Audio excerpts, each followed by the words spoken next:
Assalamualaikum warahmatullahi wabarakatuh. Asdiqoi tulabatil akibah Ismahuli an ukadima lakum nafs. Ismi Ahmad Fatih Fazul Hakim ana min al Syafi al Hadi al Asar witu fil cepu fi yaumal isnain witu fi yaumil arba asyaru min syahri mayu sanata alfaini wasabik anna talibun fi madrasah sanawiyah al azhar atasiah Yogyakarta. Syukron il husni ihtimamikum. Assalamualaikum warahmatullahi wabarakatuh. Assalamualaikum warahmatullahi wabarakatuh. Ya, di sini saya akan menyampaikan satu kasus pelanggaran HAM. Nah, sebelum kita masuk ke kasusnya, kita harus tahu HAM itu apa sih?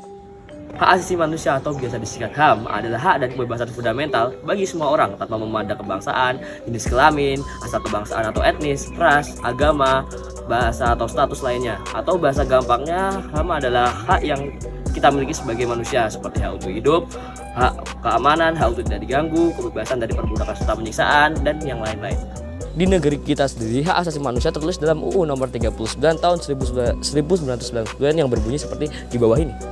Di negeri Konoha tercinta kita ini ternyata sering terjadi pelanggaran HAM seperti kasus yang saya akan bahas kali ini, yaitu kasus penculikan aktivis tahun 1997 sampai 1998. Penculikan aktivis 1997 sampai 1998 adalah penculikan aktivis pro demokrasi yang terjadi antara pemilu legislatif Indonesia 1997 dan jatuhnya Presiden Soeharto tahun 1998.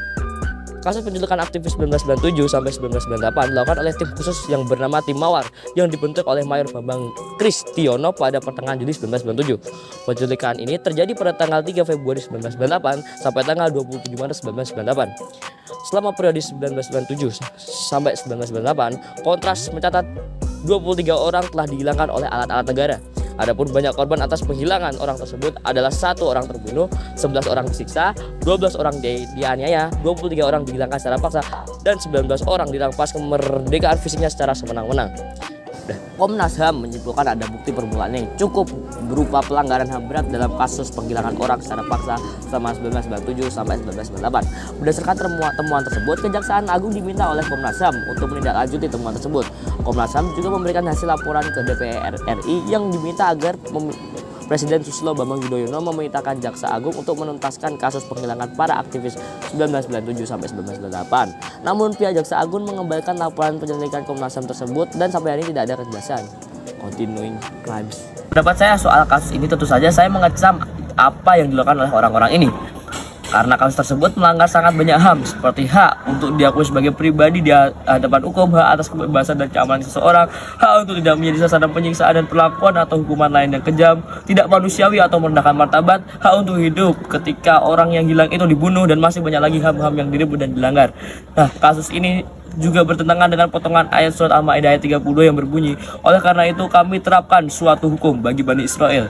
Barang siapa membunuh seseorang bukan karena orang itu membunuh orang lain atau bukan karena berbuat kerusakan di bumi, maka seakan-akan dia telah membunuh semua manusia. Nah, di situ tertulis bahwa membunuh satu orang manusia sama dengan membunuh semua umat manusia. Nah, kalau dilihat-lihat sih kasus ini wajar terjadi ya di era itu, mengingat yang terjadi di masa itu kan masa pemerintahan orang gitu ya. Ya, cukup sekian dari saya. Kata motivasi dong. Motivasi al-fatu al-ilmi an-nisyai. Artinya penyakit ilmu Anda lupa. Sekian dari saya. Wassalamualaikum warahmatullahi wabarakatuh.